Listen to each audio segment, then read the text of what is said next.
Awesome. Okay. Hello, everyone. Once again, if you're returning, hi again. If you're new, hi. My name is Noah Gallego, and today I will be presenting on one of my favorite films, The Substance. So thank you all for being here today and joining me and taking time out of your morning, afternoon, evening, night, whatever it is for you. And thank you to Sam again for hosting me. So, the title of my presentation today is "You Are the Matrix: Monstrous Matricity and Gothic Intertextuality in the Substance."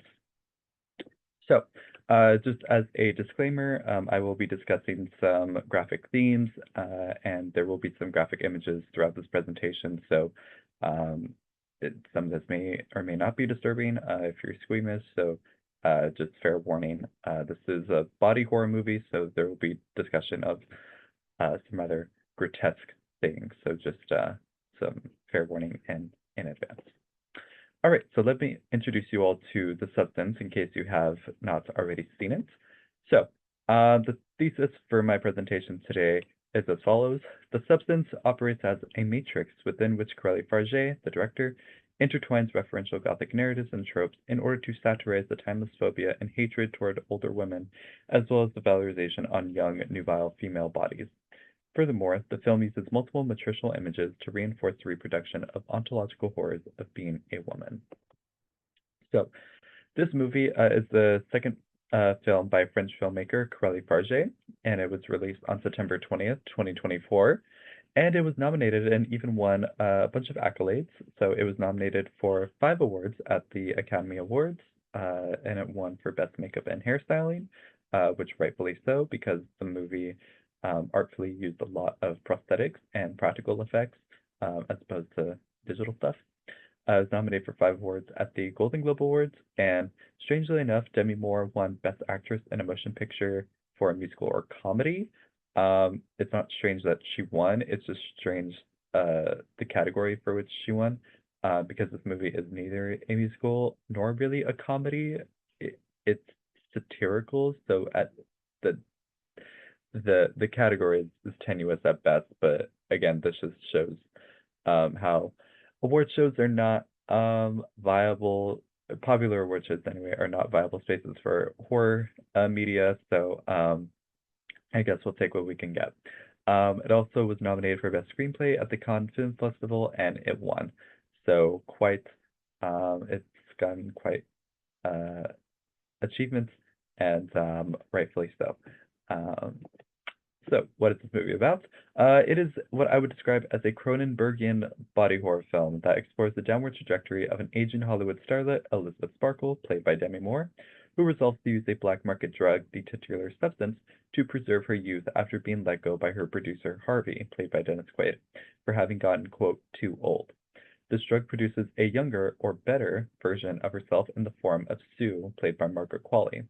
This clone ultimately exploits Elizabeth for her vitality, and tension unfolds between the two, culminating in both of their demises and the birth of the final form, Monstrous Lisa Sue, an abject hybrid being.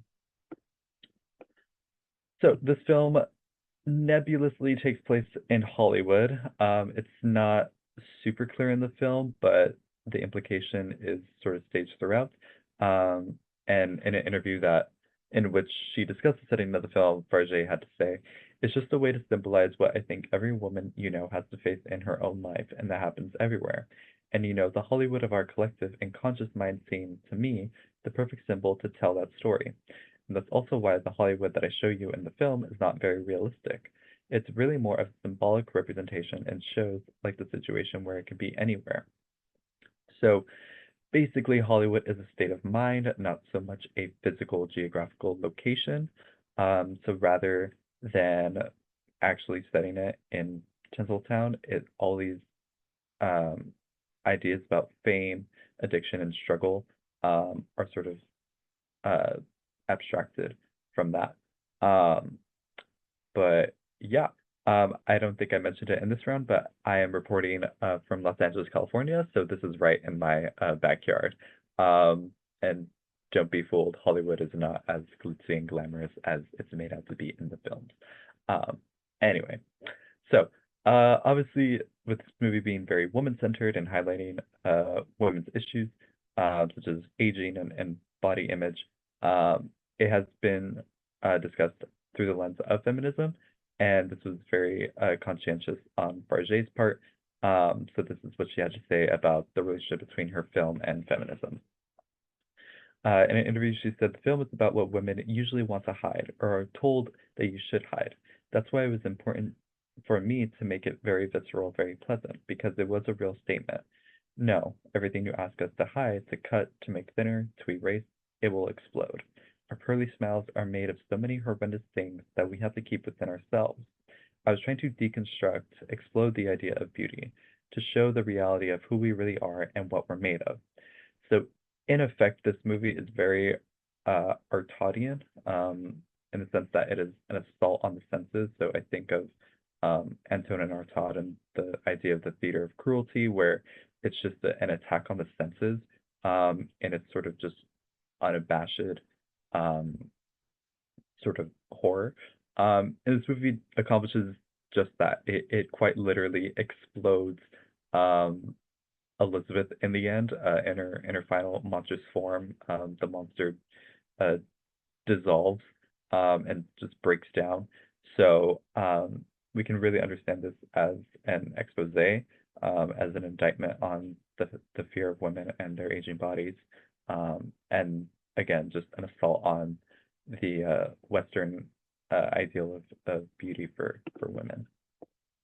It was also a very personal project for her, insofar as Elizabeth basically becomes sort of Corellie's double. Fargeat began writing the story after she turned 40, and she had been meditating on where she was at in her life and how viable both employment and work would be for her.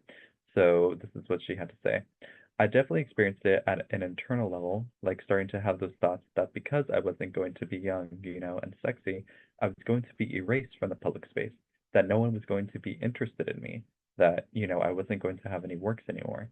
I couldn't say that I experienced it in a real way in my life, but those thoughts were absolutely real in my brain. So, despite not having any real experience being erased, the fact that these thoughts were still present and ingrained in her is very much a testament to the different pressures that are systemically woven in society. And these are the sort of things that women internalize within a patriarchal, androcentric society, especially one that prioritizes the body and appearance. So Fargeat is basically channeling all this in this very grotesque and horrific medium. So Demi Moore was an apt choice to play her sort of double as the protagonist of this film, because it's not the first time that Moore has been in a situation that she indicted. Um, Again, the sort of beauty industrial complex, I guess we could say. So famously, she appeared in on a cover of Vanity Fair in August 1991, 7 months pregnant with, I believe it was her second son, and in the nude. So this obviously started a lot of controversy, especially in the 90s. And it wasn't so much that she was naked, because this is something that had been common already, but rather the source of provocation was the fact that she was pregnant. And so it really called attention to society's sort of fears and awkward relationship with pregnant bodies, even though ironically we as a society value women for being mothers and expect them to be. So it sort of reveals this hypocrisy of like we want you to be mothers, but we don't want to see it, right? Kind of similar to like with breastfeeding in public and stuff like that. So again, what shocked the viewers wasn't obviously the nudity, but just the image of a pregnant belly. And so this sort of gets recast in the substance with not you do have a motif of childbirth. It gets kind of recast there, but to a very horrific and more abject extreme. So now we'll explore the characters of Elizabeth and Sue. So I'm always really fascinated by character names. So I like to look into how they reflect the personas that their plane. So for Elizabeth, this is according to Fargeat. She wanted the name to evoke royalty and celebrity. So obviously Elizabeth um, evokes Hollywood icon Elizabeth Taylor as well as the late Queen Elizabeth. And her last name Sparkle is very evocative of Hollywood, Tinseltown, glitz and glamour. So very appropriate name for this uh, starlet that she's playing. As for Sue, there wasn't any commentary on her name, so I just kind of uh, interpreted it myself by looking into the etymology. So Sue is the short form of Susan, which could either come from the Hebrew meaning lily or the Egyptian meaning lotus. But regardless, both flowers represent purity and rebirth, which is very consistent with Sue's character as this young, fresh, nubile younger clone of Elizabeth. And I thought this quote from this Confucian scholar was very apropos of uh, her whole creation process. I love the lotus because while growing from mud, it is unstained. So obviously, childbirth is a very abject, grotesque process, and this is the case in the movie. And yet, Sue emerges clean, immaculate, almost. Um, so speaking of kind of creation and going forward with my religious theme as a lapsed Catholic is wont to do, I interpret this film as a Gothic creation narrative for a couple of reasons. So Elizabeth and Sue have to alternate every 7 days. So after Elizabeth injects herself with the substance, she births her clone, and they have to repeat that process um, every week, basically, in order to maintain a balance. Um, so obviously 7 days, very evocative of creation from the Hebrew Bible. And Elizabeth is effectively playing God by artificially creating a girl who also kind of becomes her demise, no less. So very much consistent with the idea of bone taken from my bone and flesh in my flesh. These two women are symbiotically linked to each other. Um, they are very much one person, in a way, kind of like Jekyll and Hyde are. Um, but again, they need to maintain that equilibrium, or else. Um, and they're also both naked in the creation process. So Elizabeth strips down um, when she's performing this cloning procedure, and Sue emerges fully naked. So again, very consistent imagery there. And like I said, they have to switch every 7 days without exception. Otherwise, there will be consequences, much like the fall. So, on to more Catholic doctrine. So I also interpret this as a parody of both the Immaculate Conception and the Incarnation. So in Roman Catholicism, the doctrine of Immaculate Conception states that the Virgin Mary was conceived without original sin, so she was immaculate. And Sue is often referred to as pure or innocent. And so she's this sort of like, uh, angel, angelic figure. And also the incarnation refers to Jesus becoming flesh. So again, Sue assuming a human form and emerging from Elizabeth. Um, on the note of virginity, um, they both have virgin births, or what's the scientific term is parthenogenesis. So there was no male involved in the act of procreation, um, which is something that I'll touch on later. But again, kind of consistent with this biblical religious imagery. We also have, moving from religion to kind of folkloric motifs, you have the female triplicity at play here. So in folklore and mythology, there's this motif of the triple goddess figure, right? So you see this in Hecate, most famously from Greek mythology. So you have the idea of the maiden, mother, and crone, and each one, or all together representing this sort of cycle of rebirth. So oftentimes linked to the seasons or stages of life or lunar cycles, right? So spring, summer, winter, birth, life, death, waxing, full, and waning moon. In the context of the substance, Sue is obviously the maiden. She is the ingenue, the young, fresh, nubile subject. The mother would be Elizabeth, right? Because she gives birth to Sue. And then the crone would be Elizabeth's older, wizened form, and also the monster, the ultimate monster form. So I really liked this depiction here because it sort of stitches this all together. So you have Sue at the base, and then Elizabeth and Elizabeth's eyes, and then the monster's mouth sort of spliced here. Again, kind of a modern day reincarnation of the female triplicity. So moving from triplicity to doubles, again, Elizabeth and Sue are very much Gothic doubles. So again, this is a motif that we've seen throughout Gothic literature, the figure of the doppelganger, right? The sort of, antithesis or alter ego that is abjected from the host body. So Sue represents everything desirable about Elizabeth. She is Elizabeth in her, in her, early days, right? So she's young, she's fit, she's sexually appealing, right?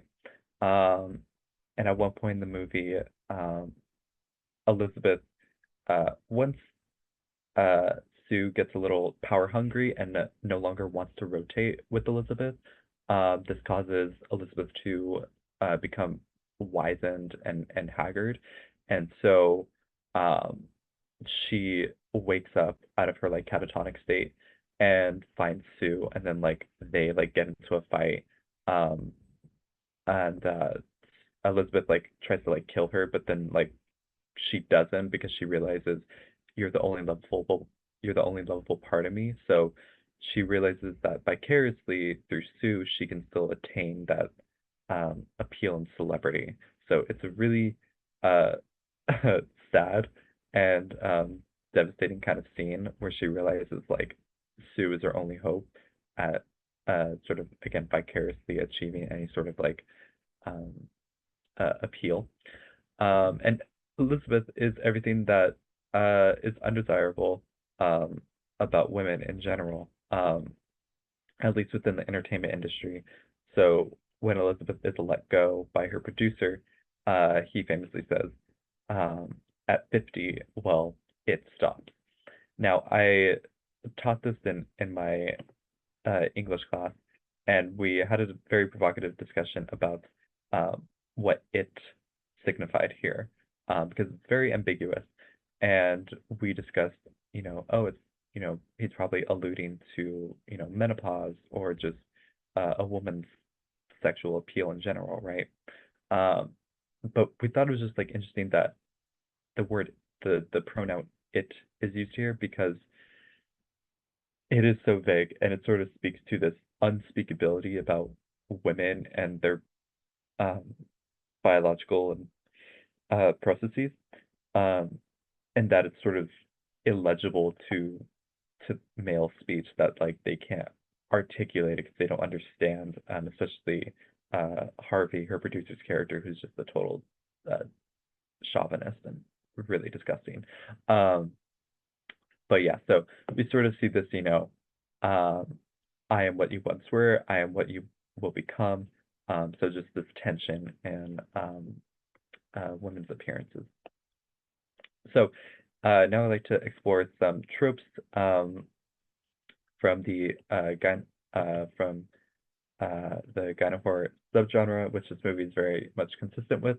Gyno horror is an idea that was developed by Erin Harrington in her book of the same name, so I would definitely check it out if you're interested in exploring the relationship between women and horror. I believe it's um, open access online. You can find it on JSTOR through your institution, so definitely give it a read. Um, so going back to the idea of the double, so we can understand Sue as a gynoid or a female android insofar as she's artificially created. So not necessarily a robot, but again, this manufactured, this again, fake uh, clone. Um, which is also reinforced by the fact that she's modeled after Barbie. And again, this sort of exemplar of the uh, ideal of, you know, the paragon of female youth and beauty, um, which again is very artificial in itself because she is a doll, and Sue is very much, doll-like. So a lot of she's inherently artificial. Um, Woman is connected with the material, so again, she is very much an object. Um, and the word material also derives from the Latin word meaning mother, and Sue is very much um, a mother, and that she births um, the the final form, Monstrous Lisa Sue. Also, the fact that not only she is like physically created, but she's also created in the sense that she becomes an emblem, a sort of brand for the fitness industry. And this is supported by the fact that Harvey claims that Sue is his most beautiful creation, so very Frankensteinian language. And also the idea of the bleeding woman. Um, so famously, Matthew Lewis's The Monk originated this trope of the bleeding nun, based off this like German legend of like a nun haunting an abbey. Here I just kind of use it more broadly. Um, but anyway, this figure nonetheless is an indictment on the sanitization and stigmatization of the female body and its biological processes. Um, things like menstruation and childbirth are screened off. So this movie, again, like Fargeat said in the beginning, exposes, it reveals um, these things that we would like to otherwise keep under wraps. Um, Again, the presence of blood and gore is very much an inversion of the body. So again, everything that should be interior and interiorized is being externalized, so that society can confront the not only just the taboos but the damage that it engenders. Um, Again, it's very abject film. The cloning scene is very evocative of childbirth, and it's very gory. So again, if you're squeamish, just take note of that. And the film also ends in this blood fountain scene where the final form of Monstrous Lisa Sue, um, she just explodes in this again glorious fountain of blood. Um, and so it's all very excessive and gross, and it's amazing. So talking about matrices, so understanding Elizabeth as a monstrous matrix. So a matrix, broadly speaking, is anything that which encloses or gives origin to, but it has its roots in Latin, meaning a pregnant animal. So again, Elizabeth gives birth to Sue, not in the traditional sense, vaginally, but rather from her back. So which is really unnatural. But the stitches here are very evocative of a cesarean section. So again, a sort of non-natural process. Um, and again, there is a sort of mother and child relationship between Elizabeth and Sue, insofar as again they are symbiotically connected, and um, they have to sustain each other. So it's also very parasitic, if we understand the fetus as being nutrified by the host body. Um, so, something that I also wanted to point out, so yellow recurs a lot through this film, and Elizabeth has this yellow coat that she wears. So in the beginning, there's a scene of an egg yolk being duplicated, and then later on, Elizabeth, dons this very, you know, this coat that is evocative of an egg yolk.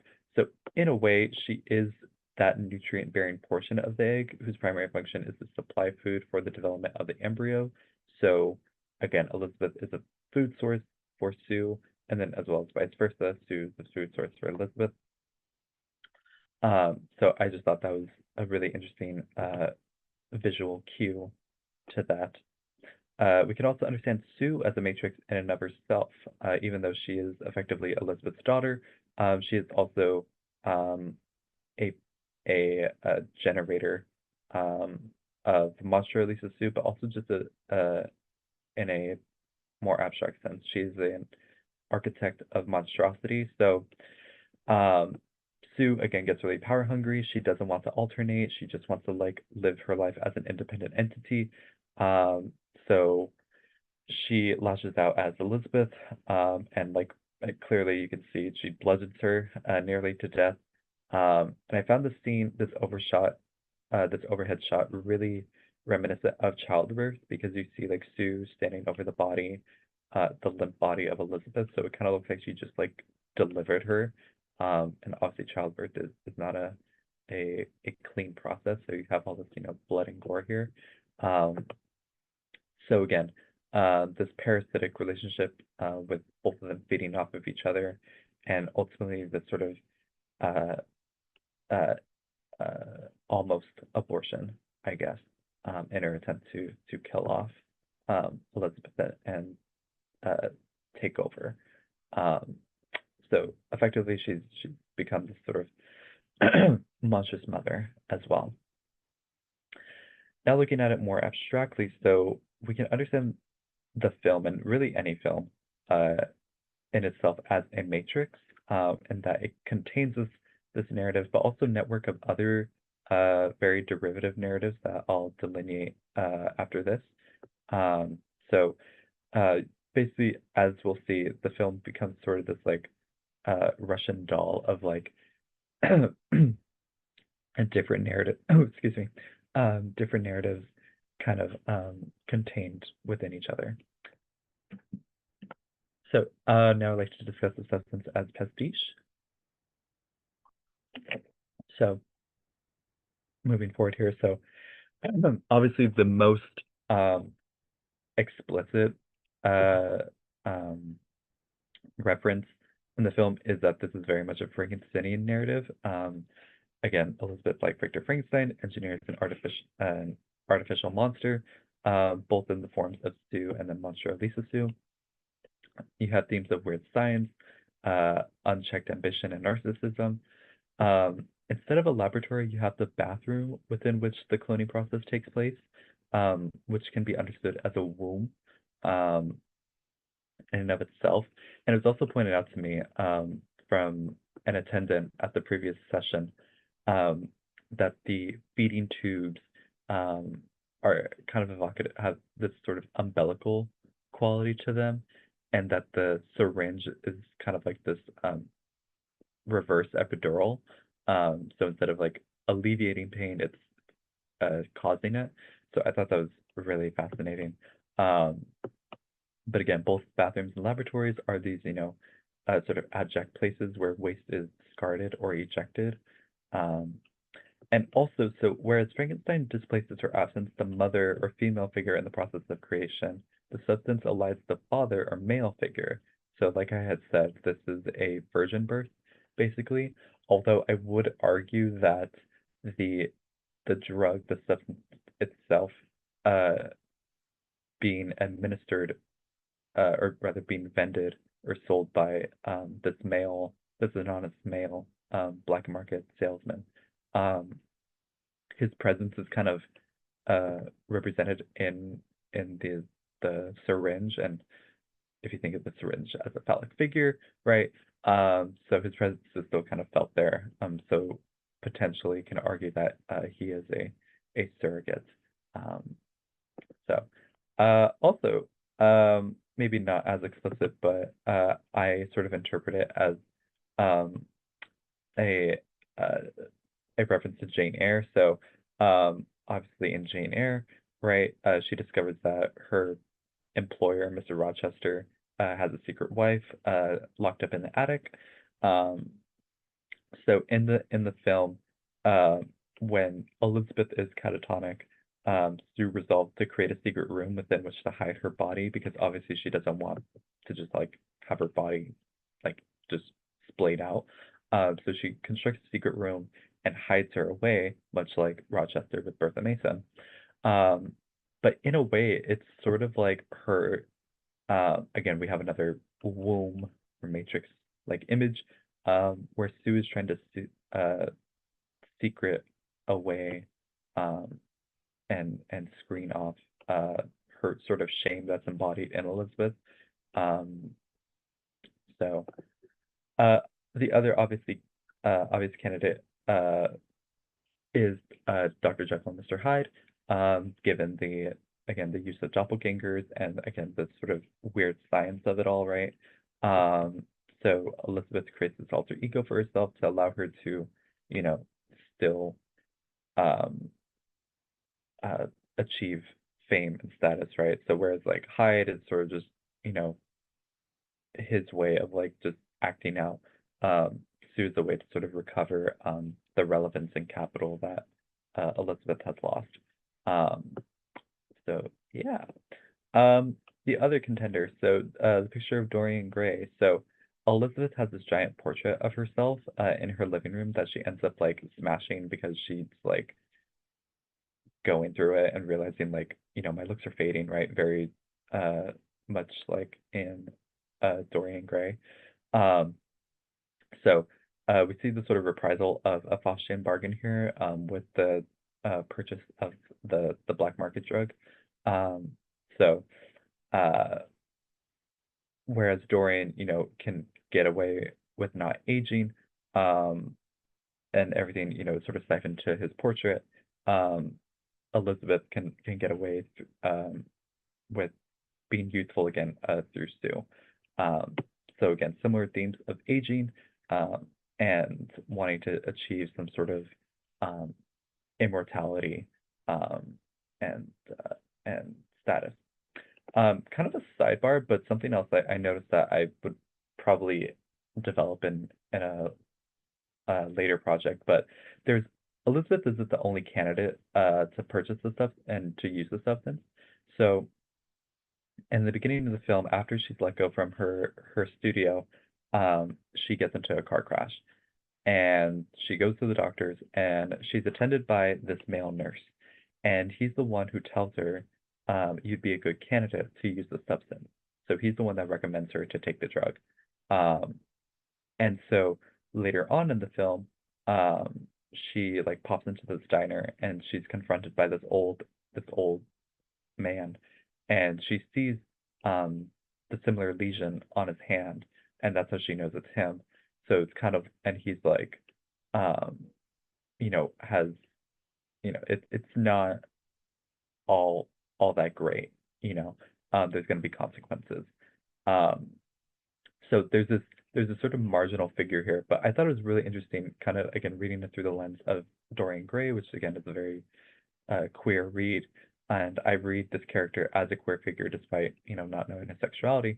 But I found his sort of role to be very consistent, um, and sort of or very relevant to like the gay community. Because the lesion on his hand immediately it reminded me of the lesions that like AIDS patients would get um, as a symptom. And the idea of gay men specifically aging is something that is very prominent within the community. There's this whole discourse around twink death, where you know after like a certain age, um, your youthful looks and stuff will fade, and you'll no longer be sexually appealing in the community. Um, so I found that to be kind of channeled here, and um, in terms of like with writing the male characters in the film, Corelli acknowledge that you know men do deal with body image issues, but not necessarily to the same extent as women, and that it's systemic. Um, but I would argue that you know within this community specifically, we very much have internalized these pressures. I mean, the fact that the phrase "twink death" exists like is very much indicative of the way we view uh, gay male bodies and um, again, it just attests to this issue of ageism within the community. Um, and it's also like I don't think it's a coincidence that like this movie did resonate with a lot of like gay watchers. Like um, it's like sort of been like adopted into like our like I guess our canon because it was just like so like well received among the community. So um, I think mostly in part because like Demi Moore and Margaret Qualley like you know, people fell in love with them, but um, my interpretation is because of this sort of like very marginal but still very like evocative kind of subplot. Um, if I was a director, I would definitely, you know, stage like a sort of sequel and explore this character's use of the substance. But anyway, um, the last contender obviously would be Dracula. You have, you know, this motif of transfusion and bodily fluids, disease, obsession with youth, right? So Elizabeth and Sue are very much um, uh, feeding off of each other and exchanging fluids and um, again, going back to this idea of this sort of parasitical relationship. Also, the idea of like embalming as well and preserving Elizabeth's catatonic body, um, and again maintaining this balance because once Sue, um, she doesn't reset when she's supposed to, she keeps taking fluid from Elizabeth, and that results in her becoming like wizened and haggard. So again, it's sort of this addiction, right? Um, that is also channeled in a lot of vampire literature. Um, so yeah. Also another sort of vestige of Victorian literature. There's a lot of hysterical rhetoric in this film, and um, I think most prominently portrayed in the phrase "respect the balance." So Elizabeth is instructed that if she's to take the substance, she has to respect the balance. So again, her and Sue have to alternate every 7 days in order to avoid any consequences. So this idea of like balance and equilibrium is very resonant with again a lot of like hysterical literature because the idea of a woman needing to keep her composure and to, you know, um, stay sane, right? Um, it's sort of this pressure to conform to a very, you know, emotionally rigid condition. Because in the film, once that those boundaries are crossed, then it results in very monstrous consequences. Um, so another sort of vestige of Victoriana in there, which I think in sort of networking all these, you know, works from uh, the the Gothic Victorian canon. I think I would go as far as to say that this is very much a neo-Victorian text.